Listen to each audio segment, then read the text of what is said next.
To show names of apps you place on the apps panel on Samsung Galaxy S24 Ultra, drag the Apps panel handle inward to open up the Apps panel.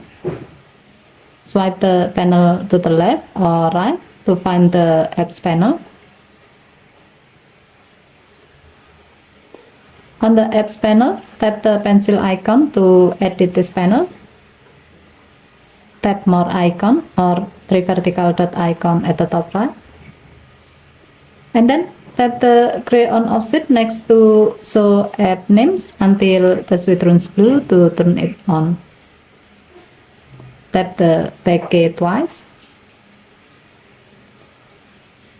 You can see that now your phone will display the names of apps you place on the apps panel. Okay, thank you for watching. Please help to like and subscribe. Have a nice day.